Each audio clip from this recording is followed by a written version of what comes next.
So let's start with the unit 3, gravimetric analysis. Go to the menti.com website, use the code 406969. Let's have a pre-quiz. Okay, let's have a little bit of interaction about the topic. Okay.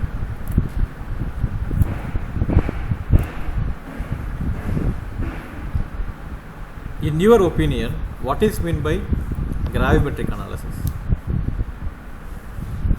You have learned the terminology in the first unit, and we had a very brief discussion about what is meant by gravimetric analysis. In your opinion, what is meant by gravimetric analysis?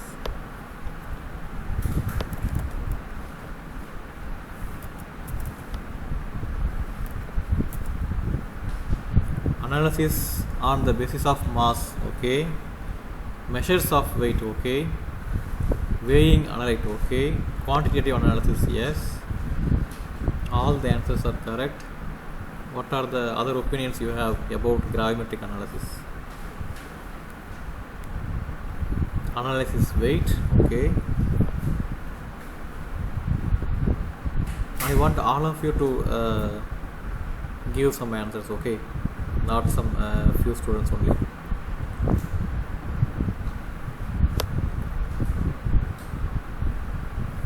Okay. Mass analysis, okay. Measures of weight, okay. So gravimetric analysis is something that deals with the weight, right? So we are supposed to quantify an unknown sample by means of weight. Okay, almost all of you given correct answers, and you are all right that this gravimetric analysis is a quantitative analysis. Okay, best method for getting the quantity of the unknown sample. Okay. Then now let's go to the second question. Okay, do we use gravimetric analysis in our everyday life? If so, please give one example that you come across in your life. Gravimetric analysis. So you said that gravimetric analysis is something weight based, right? So do we do anything related to weight in our day-to-day life?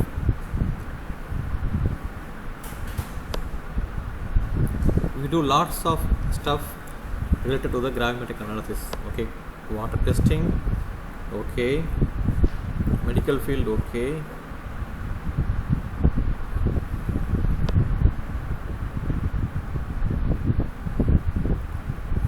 in lab experiments, okay.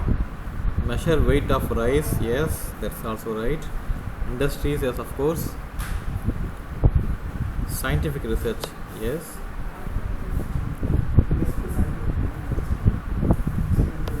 Weighing groceries, that's right.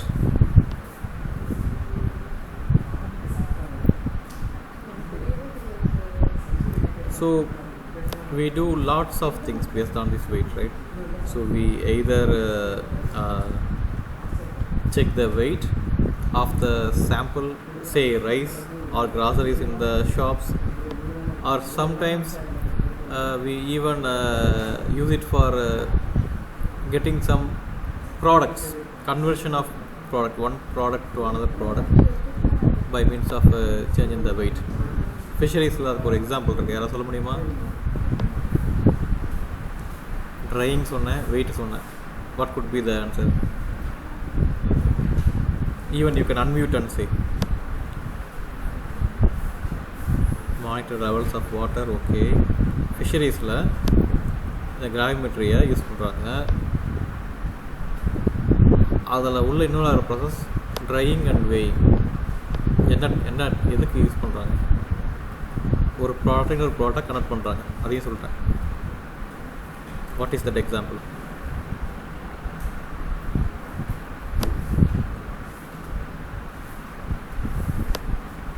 Try fish பண்ணுறது இல்லையா, கருவாடு பண்ணுறது.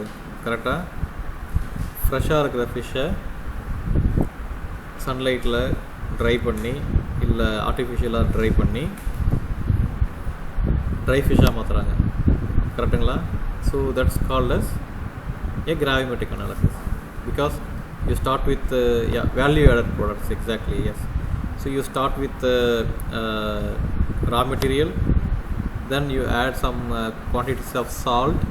ஏன்னா வந்துட்டு try fish சும்மா அப்படி போட்ட மாட்டாங்க, சால்ட் மிக்ஸ் பண்ணுவாங்க, particular quantity of salt mix பண்ணுவாங்க. So again there is a gravimetry. Then after drying you will check the levels of compounds in water. Okay, fishes, yeah. Water testing வந்து heavy metal ions கண்டுபிடிக்கிறதுக்கு, quantify பண்ணுறதுக்கு gravimetric analysis is the best method. Okay, not only in the fisheries, throughout all the research fields. But specific examples கேட்குறப்ப it could be an interesting example, right? Dry fish making. So now you get the point, right? So gravimetric analysis means measurement of weight. Okay, and how we measure the weight? Typically there are two ways we usually measure the weight.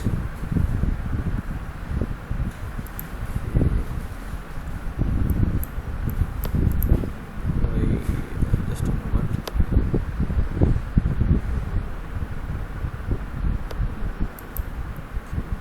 Yes, initial weight and final weight. Okay, so in the case of dry fish, initially we check the weight of the fish, raw fish. Then after drying we check the final weight. Okay, so that you will know whether it is completely dried or not. You can know how much quantity of weight is changed, right? So this is a kind of quantitative and gravimetric analysis. Okay, and in the case of water testing, when you try to estimate a metal ion dissolved in the water, you precipitate the metal ion. Okay, that's how you do that. So that's another process. Typically we measure the initial weight and the final weight. Usually the initial weight is the original sample weight, and final weight can be the pure precipitate weight. For example, if I have a let's say chalk powder. Okay, if I have a chalk powder, and if that chalk powder has some contamination, water soluble contamination, then what I can do? Just make the chalk powder mix with the water, filter, because chalk powder do not get dissolved completely in the water, calcium carbonate. So I said that you have a water soluble contamination.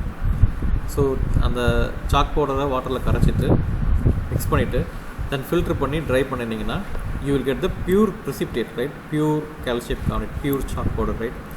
So in that case எப்படி நான் வந்துட்டு how can I quantify the weight of the contamination? Very simple. I first check the raw chalk powder weight, then after purification I check the weight. By subtracting these two values I get the actual weight of the contaminant, right? So this is one simple example for understanding how this gravimetry works. Okay, so usually this is what happens when you have a water sample or solution, any solution that has a particular metal ion or particular component. Even it can be organic compound. Okay, so let's say you have something in the sample, some chemical dissolved in the sample. It can be metal ion or organic compound, and you want to quantify that. So what you will do is you will take a particular quantity of the sample and you will check the sample weight, and you will add some precipitating reagent. Okay, because when your sample is in the liquid state you cannot check the weight, right? I mean, you cannot know how much quantity of that particular compound is there, because this solution may contain hundreds of chemicals, but out of those 100 I want to know the quantity of only one chemical, maybe two chemical. Okay, that's how it works. So when I want, when the situation is like that, then I need to precipitate that particular component, right? So for that purpose I have to add a precipitating chemical. Okay, it's called as precipitant. Okay, precipitant, we will learn those terminologies in the next slide. Then when I get the precipitate, I filter those precipitates and the liquid goes as a filtrate, and this solid, this precipitate, I dry it and check the weight. So now I can know the weight of the particular component, right? So this is the overall process happens in the gravimetric analysis. You have the sample, then you add a precipitant which precipitates your sample, then you filter the precipitate, and then this precipitate is dried and check the weight to know the actual quantity of the particular component you are looking for, right? So what are the different processes or different methods we have for obtaining the precipitates? First one is volatilization, second one is electrode deposition, and third one is reacting to solutions and filtering the precipitate. Okay, so what do we do in each of the methods? Volatilization. In volatilization, the best example is the camphor, naphthalene balls, camphor and another curpurum. Okay, when people try to purify the camphor or naphthalene, what they do is they let it to get volatile. Okay, ஸ்கூலில் வந்து example படிச்சிருப்பீங்க, ஒரு funnel இருக்கும். Okay, ஃபனலில் வந்துட்டு இந்த நாப்பில் வந்துட்டு sponge வச்சு அடைச்சிருப்பாங்க. கற்பூரம் இல்லை நாப்தின் பாலை வந்துட்டு கொஞ்சம் டெம்பரேச்சர் ஹையாக வச்சு விட்டுருவாங்க. பியூர் கேம்பர் அது எல்லாமே போயிட்டு வேப்பரைஸ் ஆகி இங்கே வந்து செட்டில் ஆகிரும். இந்த வால்ஸ் ஆஃப் த ஃபனல் வந்து செட்டில் ஆகிரும். ஓகே, கண்டென்சேஷன்ஸ் ஃபுல்லாகவே பாயிலிங் பாயிண்ட், மெல்டிங் பாயிண்ட் அதிகமாக இருக்கிறதுனால அது கீழே செட்டில் ஆகிரும். தென் இந்த ஃபனலில் ஸ்க்ராட்ச் பண்ணி நம்மளுடைய பியூர் காம்பவுண்டை ரெக்கவர் பண்ணிக்கலாம், வெயிட்டும் செக் பண்ணிக்கலாம். ஓகேங்களா? This is possible in the case of camphor because sublimation happens, solid state to vapor state. ஓகேங்களா? கேஸ் ஃபேஸ் சாலிடாக இருந்து நேராக கேஸாக போயிடும் கற்பூரத்துலேயும் நாப்தின் பால்ஸில். ஸோ அதனால் இந்த டெக்னிக் வந்து யூஸ் பண்ணுவாங்க. வெரி சிம்பிளஸ்ட் டெக்னிக், ஸ்கூலில் நீங்கள் படிச்சிருப்பீங்க most possibly. So that's what happens in the volatilization. This is one of the simplest and best technique, but not all the chemicals have that sublimation property, right? So sometimes we go for electrode deposition. Okay, in electrode deposition process you will have two electrodes, plus and minus, and when you apply electricity in a sample solution, what happens? Minus ions, anions move towards positively charged electrode, and cations move to the negatively charged electrodes. Okay, so they go and deposit on the electrodes due to the electricity. That's what we call as electrode deposition. Okay, very simple process. Sometimes we do this one also, but not all the chemicals can be precipitated using this methodology. So what is the most commonly used mechanism is reacting to solutions and filtering the precipitate, like the ones I showed in the previous slide. You will have the sample which may be or may not be a colored one. ஒரு sample கலர்டாகவும் இருக்கும், இல்லை கலர்லெஸ்ஸாகவும் இருக்கலாம், ஒன்றும் issue கிடையாது. கலர்டாக இருந்ததுனாக்கா precipitate form பண்ணால் போதும். Colour இல்லாமல் இருந்ததுனாக்கா you may need to add some coloring agents also if at all required. Otherwise all we need is a precipitate, so no problem. So our sample inga irukku, you have to add some precipitant. Okay, you have to add some precipitant,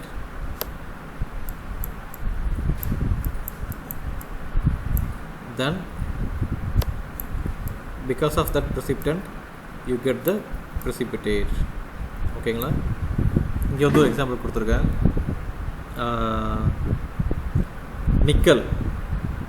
nickel ion வந்துட்டு எப்படி precipitate பண்ணுறன்ற procedure. Okay, I have shown here with different examples. Nickel with ethylene diamine. This is the nickel solution. Okay, greenish color. Nickel with ammonia. Okay, nickel with dimethyl trioxide. In fact, ammonia, ethylene diamine all interact with the nickel to form some complexes. Okay, complex form ஆகுது. ஆனால் precipitate form ஆகிறது இல்லை. They change the colors but still we don't get the precipitate. Gravimetric analysis வந்து idea வந்துட்டு ப்ரிசிபிட்டேட்டாக வரணும், அப்போ தான் வெயிட்டை கண்டுபிடிக்க முடியும். கரெக்டுங்களா? இப்போ வந்து உதாரணத்துக்கு என்னுடைய சாம்பிளில், வாட்டர் சாம்பிளில் வந்து ஒரு நிக்கல் இருக்குது. நிக்கல் எவ்வளோக்கு நான் தெரிஞ்சுக்கணும். என்ன பண்ண முடியும்? கிராவிமெட்ரிக் அனாலிசிஸில் அதை ப்ரிசிபிட்டேட்டாக அதை மட்டும் என்னுடைய வாட்டர் சாம்பிள் வந்து ப்ரிசிபிட்டேட் பண்ணணும் இல்லைங்களா? How we can do that? By adding a solution. That's what we say. You have a sample solution here, then you have a precipitant solution here, then you mix them together to get the precipitate. Okay, that's what happens.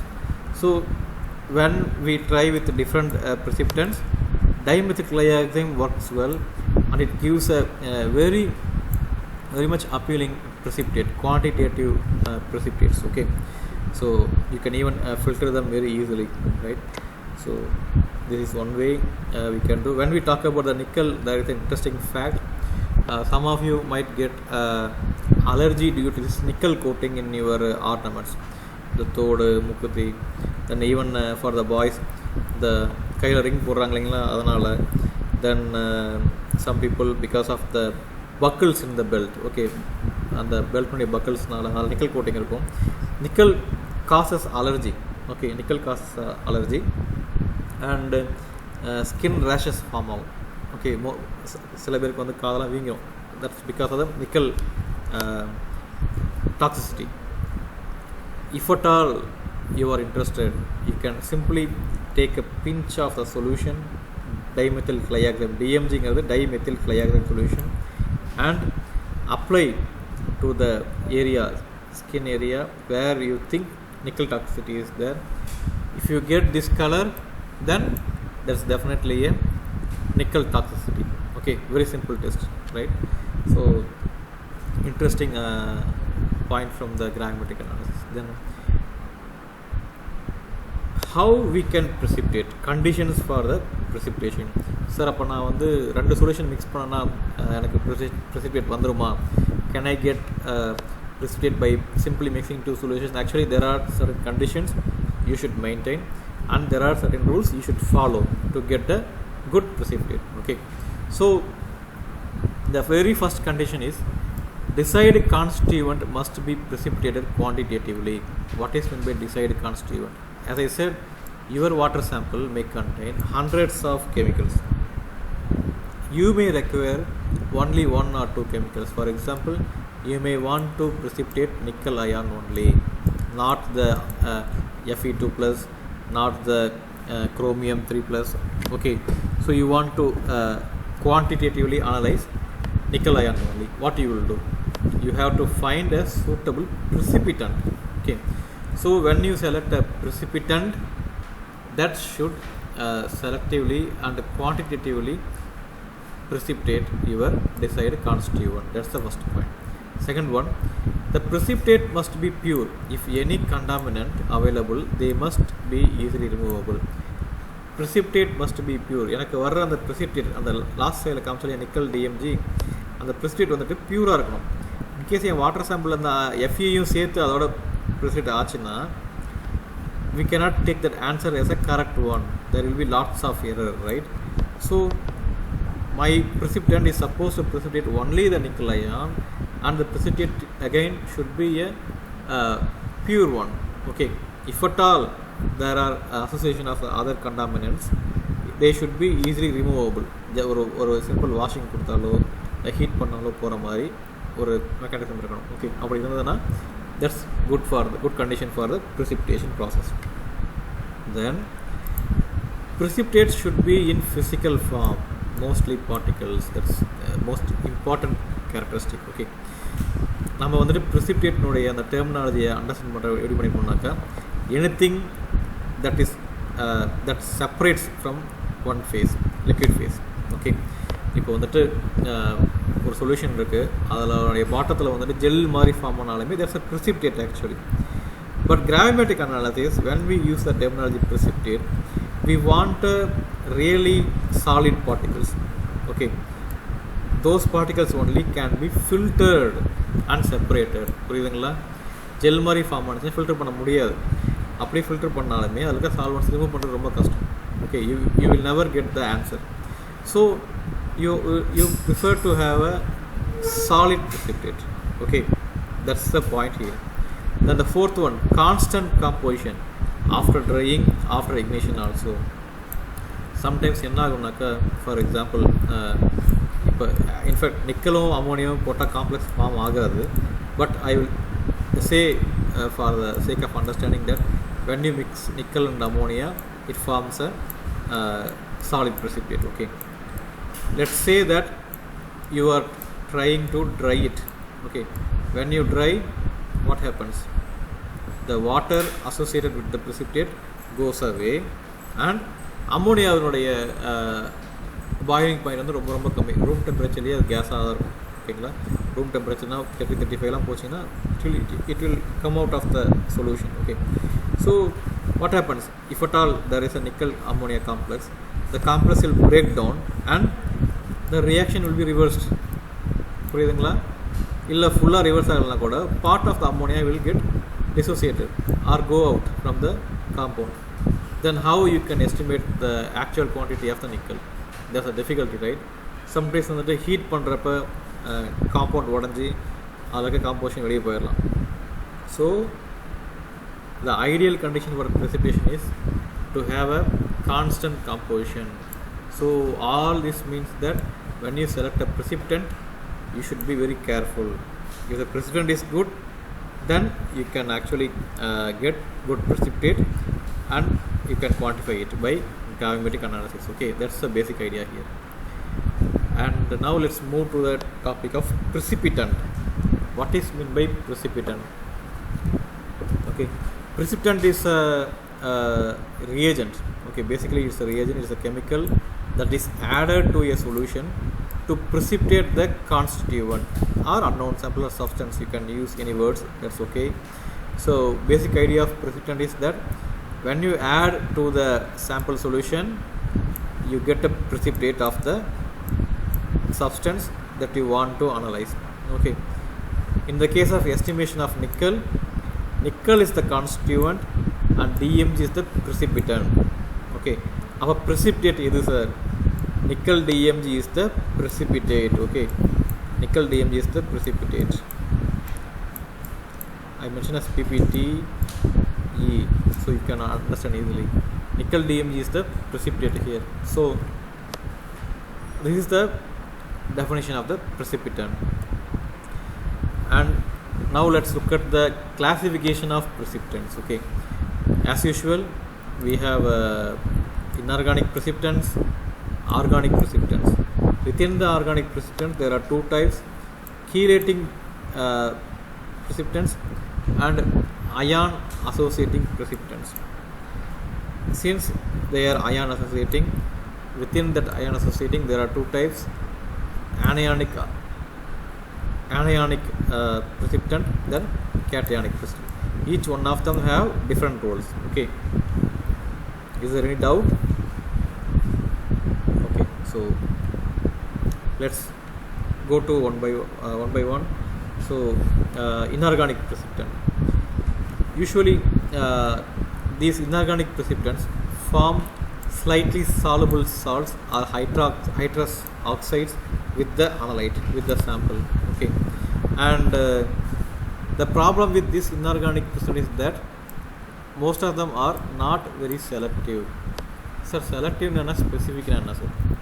Let's say in your class there are some together both fisheries and EEE together there are some 34-35 students or 36 students. Let's say I want to find how many girls and how many boys. Okay, that's called as selective because it's a very broad example, right? I am not pinpointing anyone, but I want to know the total number of boys and total number of girls. But let's say if I want to check how many Abhisheks are there, how many Akash is there, how many Analakshmi is there, how many Aravindan is there, how many Aruljodi is there, or Brinda, Divina. Okay, so if I pinpoint someone, that is called as specific. Okay, so when it is a group, it's called as selective, and when it is mostly one or two component, then it is specific. So in this case, inorganic reagents are not specific and not selective also, because they precipitate most of the ions. For example, here two common inorganic precipitants. First one is silver nitrate and second one is barium chloride. Silver nitrate is used to precipitate halide ions such as chloride. Okay, when I add silver nitrate to a solution, it precipitates chloride, bromide, okay, fluoride, whatever the halogens or halides available in the solution. Okay, so there is no specificity and there is no selectivity also. Do you understand? So இப்போ sir chloride, bromide, fluorideங்கிறப்ப அதில் எப்படி specificity selectivity சொல்கிறதுனாக்கா, chlorides and fluorides and bromides எல்லாமே பார்த்தீங்கன்னாக்கா they are group of chemicals, right? But still there could be different forms of bromides, chlorides. Okay, so அது எல்லாமே இதனால் ஸ்பெசிஃபிக்காக கண்டுபிடிக்க முடியாது. Barium chloride is good for precipitating the sulfate ions. Okay, it can be any sulfate ion. Again, the source of sulfate could be anything. That's the point here. So these are the common examples. In fact, in the book there are lots of examples given in the Gopalan book. For this you need completely you follow the Gopalan book, Analytical Chemistry. That's the best one. I will send you the scanned copy of the book also, so you can read them. And here let's look at the example. If I add ammonium hydroxide to a solution, it will precipitate aluminum and iron. In fact, it actually precipitates most of the metal ions and it converts them into hydroxides. Okay, and what happens, you know, when you try to dry them, these hydroxides dissociate to form oxides. That's an interesting fact. So we should know this mechanism. Only then when we check the weight of the sample, when we calculate the quantity of iron, we will use this formula. If you don't consider this fact, then you will estimate for this one and the answer will be wrong. So புரியுதுங்களா? For example, உங்கள் sample iron இருக்குது, ammonium hydrate add பண்ணிட்டீங்க. Add பண்ண உடனே உங்களுக்கு நீங்கள் பார்க்குற precipitate வந்துட்டு ஆக்சைடு, அயன் ஆக்சைடு. பட் அதை ட்ரை பண்ணி ஃபில்டர் பண்ணி ட்ரை பண்ணினீங்கன்னா you get rust, iron oxide தான் கிடைக்குது. அயன் ஹைட்ராக்சைட்லேருந்து அயன் ஆக்சைடு தான் கிடைக்குது. ஓகே, ஸோ நீங்கள் அந்த வெயிட் எடுத்துகிட்டு அதில் கேல்குலேட் பண்ணுவீங்க எவ்வளோ குவான்டிட்டி ஆஃப் அயன் இருக்குன்னு சொல்லிட்டு. ஸோ உங்களுக்கு வந்து ப்ரெசிபிட்டேட்டுடைய மாலிகுலர் ஃபார்முலா தெரியும். அந்த டைமில் போயிட்டு இந்த ஃபார்முலாவை எடுத்து யூஸ் பண்ணிங்கன்னா your answer is not correct. This is the actual formula to use for the calculation. Okay, so similarly if I நான் சொன்னலைங்களா silver வந்துட்டு can be used for precipitating the halogens. You can think in the opposite way also. Silver can be estimated using the halogens also. In this case HCl. Okay, HCl add பண்ணீங்கன்னா or any chloride compound add பண்ணீங்கன்னா silver forms silver chloride and final ஃபார்மும் silver chloride தான். Okay, curdy white precipitate படிச்சிருப்பீங்க அந்த example. Same அதே example இங்கே ரிவர்ஸில் காமிச்சிருக்கேன் நான். Silver nitrate is added to a solution that has chloride and it precipitates the silver chloride. Then same example in opposite manner. Okay, so sodium sulfate for estimating the barium in the form of barium sulfate. Opposite example, barium chloride is used to estimate the quantity of the sulfate in the form of barium sulfate. Okay, so there are n number of examples. These are some of the common examples you can think of. Okay, and that's all about the inorganic precipitants. Now let's move to the organic precipitants. In fact, when we talk about precipitating metal ions, organic precipitants are very much useful. Okay, why? Because these metal ions can form complexes. Chelation சொல்லி படிச்சிருப்பீங்க school டேஸில். ஒரு metal ion இருக்கும், அதை சுற்றி complex form பண்ணிடும். ஓகேங்களா? இதில் என்ன சார் பியூட்டி இருக்குன்னு கேட்டிங்கன்னா, மெட்டல் அயனுடைய அந்த வெயிட் இருக்குது இல்லைங்களா, when you try to get the quantity to precipitate, you may get a very less quantity. For example, உங்களுடைய water சாம்பிளில் nickel ion Ni2+ may be available at the quantity of 10 milligrams. 1 litre water சாம்பிளில் 10 milligrams இருக்குனாக்கா அதை எப்படி நீங்கள் குவான்டிட்டேட்டிவாக precipitate பண்ணுவீங்க? It's very difficult, right?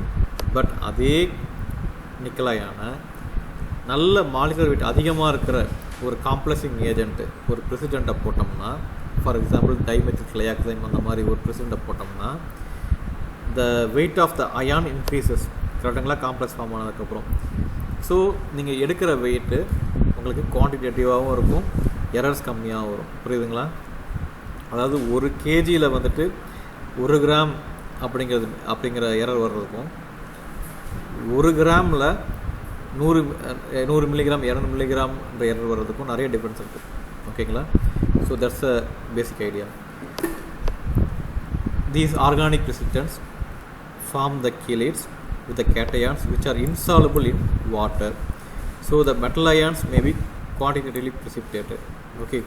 Then the second feature of the organic precipitant is that the organic precipitants often has a large molecular weight. That's what I said. Organic precipitants often has a large molecular weight. Thus, a small amount of metal may yield a large weight of precipitate. எனக்கு 10 milligrams, even less than 10 milligrams ஒரு லிட்டரில் இருந்தால் கூட ஒரு பிரச்சனை கிடையாது. when I use an organic precipitant, I get significant weight, 100 milligram, 200 milligram எனக்கு output கிடைக்கும். அதில் வந்து I can calculate it without much error. Okay. Then next point, some of the organic reagents are fairly selective. Even some of them are specific also. Okay. So yes sir, fairly selective சொல்றோம்னா nickel 2+ ion. Okay, the oxygen state is 2+. Similarly, iron can be in the 2+ state. Similarly, magnesium can be there. Similarly, manganese also can be there. Copper, cuprous ions can be there. Okay, so when you add a reagent, that reagent may precipitate those ions also with your target ions. Okay, that's why they say fairly selective. But நான் சொன்ன எல்லாமே 2+ ions, oxidation state 2+ இருக்கிறது, not the 1+, not the 3+. okay, அதெல்லாம் precipitate ஆகாது. okay, that's why in this case they say fairly selective. And the precipitates obtained with organic reagents are often coarse and bulky and hence easily handleable and are filterable. okay, என்ன sir சொல்ல வராங்கன்னா, the precipitate that forms when you add an organic reagent are bulk in nature. particles நல்ல பெரிய பெரிய பார்ட்டிகலாக form ஆகும், jelly மாதிரியோ இல்லை minute பார்ட்டிகல்ஸாக form ஆகாது. அப்படி அக்ரிகேட்ஸாக ஃபார்ம் ஆகிறப்ப it's easy to filter. Okay, ரொம்ப சின்ன சின்ன பார்ட்டிகல்ஸாக ஃபார்ம் ஆச்சுனாக்கா you cannot filter them, very difficult to filter. Okay, so in that case also organic precipitants have advantage. okay, then what are the disadvantages?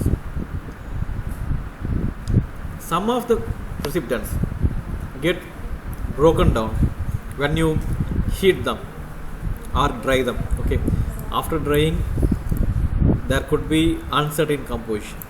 நான் ammonia சொன்னாலே அந்த மாதிரி சில எக்ஸாம்பிள்ஸ் இருக்குது. and this happens due to the partial decomposition or volatilization. okay, some of them may break down, some of the chelating agent that is a precipitant may get volatile, so you may not be able to measure the actual weight. okay, that's one disadvantage. Then organic precipitants are mostly insoluble in water. That's a advantage as well as disadvantage. okay, precipitate form ஆகிறப்ப இன்சால்பிளாக இருக்கிறதுனால ஈஸியாக நம்ம வந்துட்டு அதை precipitate பண்ண முடியும். Same time organic precipitant அந்த ஸ்டார்டிங் மெட்டீரியல்லே வாட்டர் இன்சால்பிளாக இருக்கிறதுனால நீங்கள் ஆல்கஹால்லையோ இல்லை ஏதாவது ஒரு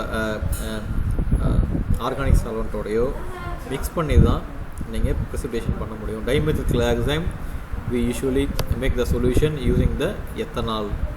ஓகே, அந்த மாதிரி வாட்டர் வந்துட்டு one of the commonly used solvent. Water use பண்ணுறப்ப நம்மளுடைய ப்ராசஸ் எக்கனாமிக்காகவும் ஈஸியாகவும் இருக்கும். ஸோ வாட்டரால் நம்ம ரா மெட்டீரியலில் வாட்டரில் எடுக்க முடியலன்னா that causes the problem, right? So that's what the one of the disadvantage here. Organic precipitants are mostly insoluble in water, hence preparation of solution is difficult. Then the last point, organic precipitants are more expensive than the inorganic precipitants. Of course, organic compounds synthesize பண்ணனும் இல்லையா, that's very difficult. Okay, other chemicals also we synthesize, but organic chemicals it involves lots of money, so they are more expensive than the inorganic precipitants. Okay, so what are the okay, I didn't give any example, but you can go through the book for the organic precipitants. The biggest example is the dimethyl chloroxime. Okay,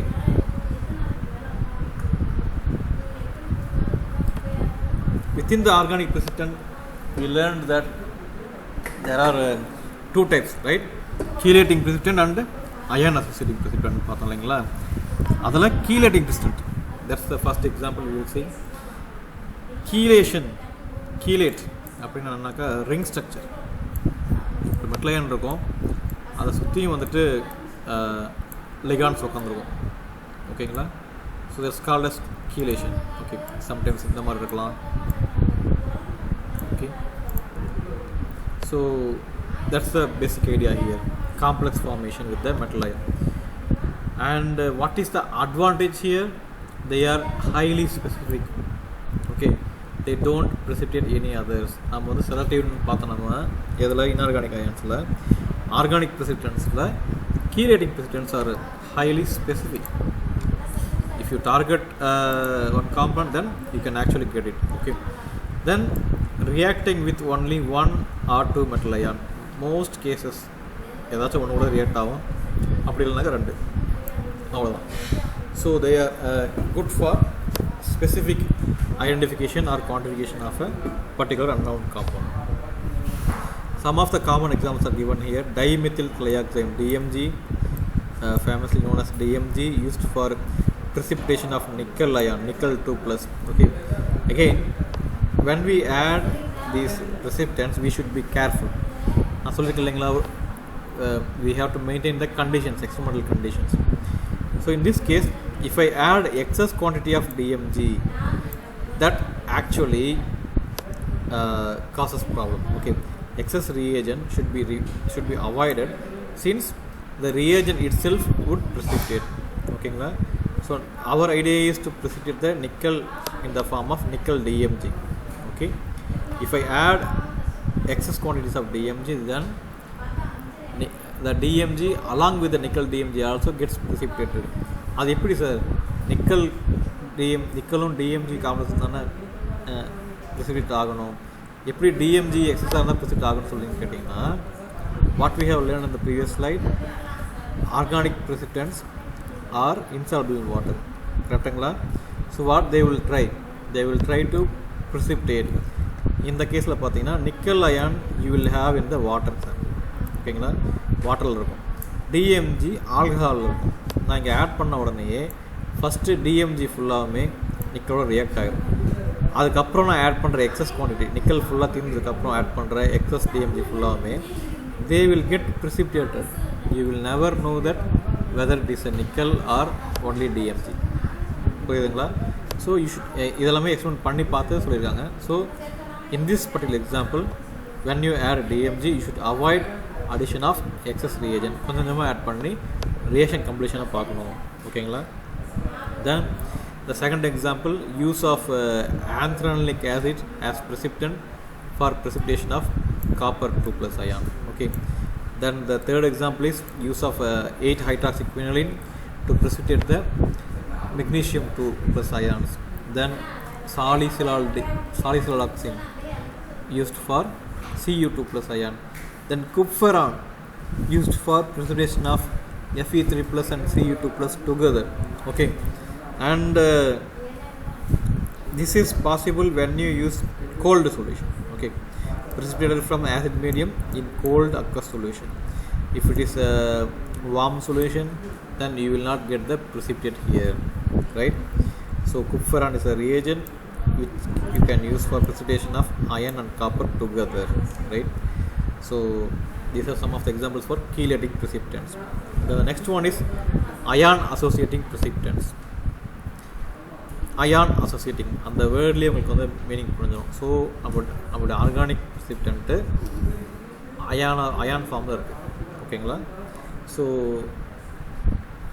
precipitants ionize in aqueous solution to form anions and cations, react with oppositely charged ions to get precipitated. No ring structure. Chelation தான் வந்துட்டு chelate forming precipitants எல்லாம் வந்துட்டு ring structure இருந்துச்சு, கரெக்டுங்களா? Ion associatingல ring structure கிடையாது. Okay, again within the ion associated precipitant we learn that there are two types, anionic precipitant and cationic precipitant. Anionic precipitant example இங்கே இருக்குது, ஓகேங்களா? டெட்ராஃபினைல் அர்சனிக் குளோரைட். டெட்ரா 4 ஃபினைல் இருக்குது, arsenic chloride. இந்த compound வந்துட்டு ஒரு ஆனயானிக் precipitant. என்ன காரணம்னா இங்கே இருக்கிற மெர்க்குரி குளோரைடை இது ப்ரெசிபிட்டேட் பண்ணும், ஓகேங்களா? இந்த மெர்க்குரி குளோரைடுடைய சார்ஜ் வந்து 2- அண்ட் அர்சனிக் வந்துட்டு ப்ளஸில் இருக்குது. ஸோ இப்போ எத்தனை மாலிகுல் தேவைப்படும்? டெட்ராஃபினைல் அர்சனிக் வந்துட்டு 2 மாலிகுல் தேவைப்படும், ஓகேங்களா? 2 மாலிகுல் கம்பைன் பண்ணதுனாக்கா it can easily precipitate. Remember that we said organic precipitants give high molecular weight precipitates, ஓகேவா? 4 ஃபைனல் ரிங் இருக்குது. ஸோ வந்து இந்த ஃபைனல் ப்ராடக்ட் வந்து நல்ல வெயிட்டோடு இருக்கும். மெர்க்குரஸ்லாம் பார்த்திங்கனாக்கா வாட்டர் சாம்பிள்ஸில் என்வரன்மெண்டல் சாம்பிள்ஸ் எல்லாம் பார்த்திங்கன்னா ரொம்ப கம்மி குவான்டிட்டியில் தான் இருக்கும். பிபிடி பிபிஎம் அந்த மாதிரி ரொம்ப கம்மி ரேஞ்சில் தான் இருக்கும். அதை கண்டுபிடிக்கிறதுக்கு this are best method, okay, quantitative identification, okay, because this tetraphenyl arsenic chloride gives high molecular weight precipitate, so that you can easily check the weight of the unknown sample using the weight measurements, okay. And cationic precipitant பார்த்தீங்கன்னா oxalate, use of the oxalate for calcium estimation, okay, it forms calcium oxalate. In fact, this is the process happens when there is a kidney stone formation, okay. This is one of the famous reaction for kidney stone formation. உங்களுடைய தக்காளியில் பார்த்தீங்கன்னா இந்த oxalate இதெல்லாம் இருக்கும், okay. Then calcium, your main source of calcium is your milk, curd, okay, and sometimes other forms like fish bones இந்த மாதிரி உங்களுக்கு கிடைக்கிறது. So when they interact together, they form this precipitate. Actually it's a solid crystal, okay, and this is what we call as a kidney stone, okay. தக்காளி அதிகமாக சாப்பிட்டா kidney stone வரும்னு சொல்லுவாங்க. அதுக்கான காரணம் இதுதான். யாராவது நிறையா டெய்லி தக்காளி சாப்பிட்ற ஆளுங்க இருந்தாங்கனாக்கா கவனிச்சுக்கோங்க. So don't take it together with the calcium source, very simple, okay. இல்லைனா கால்சியம் சோர்ஸ் கம்மியாக எடுத்துக்கோங்க கொஞ்ச நாளைக்கு, it will get solve, okay. Then specificity selectivity நம்ம ஃபஸ்ட்டே சொல்லிட்டோம் வெவ்வேறு ஆஸ்பெக்டில். Again I am giving you here specific, highly ஸ்பெசிஃபிக்னா ஒரு precipitant specificனா that means that precipitant is highly specific for only one metal ion. Practically there are no such specific precipitants, ஓகேங்களா. precipitantsல specific precipitants சொல்லி எதுவுமே கிடையாது. காரணம், even for the DMG it precipitates palladium 2+ ions along with the nickel 2+ ion, புரியுதுங்களா? This is one of the best example. At least 2 ion வந்து precipitate ஆகும். ஒன்று மட்டும் precipitate ஆச்சுனாக்கா that is called as a specific precipitant, okay. Then selective precipitants, we have n number of selective precipitants, okay. Precipitates a group of selective metal ions, okay. பார்த்தீங்கன்னா ஒன்றுமே இல்லை, ஒரு ammonium ஹைட்ராக்சைடையோ sodium ஹைட்ராக்சைடையோ வாட்டரில் add பண்ணிங்கன்னா உடனே உங்களுக்கு டர்பிலிட்டி form ஆகிடும், ஒரு மாதிரி கலர் ஃபார்ம் ஆகும். ஓகே, precipitate ஃபார்ம் ஆகும், turbid precipitate ஃபார்ம் ஆகும். அது ஒன்றுமே இல்லை, nothing but the metal hydroxides. Okay, என்னென்ன மெட்டல் இருக்கோ மேக்ஸிமம் மெட்டல்ஸ் ஹைட்ராக்சைடு மாதிரி ப்ரிசிபிட்டேட்டாக ஃபார்ம் ஆகிருக்கும். ஓகே, செலக்டிவ் பர்டிகுலர் ஆக்சிடேஷன் ஸ்டேட்டில் இருக்கிறது எல்லாமே இந்த ஃபார்மெட் வந்துடும். Okay, and I think let's stop here because it's about a 1 hour class.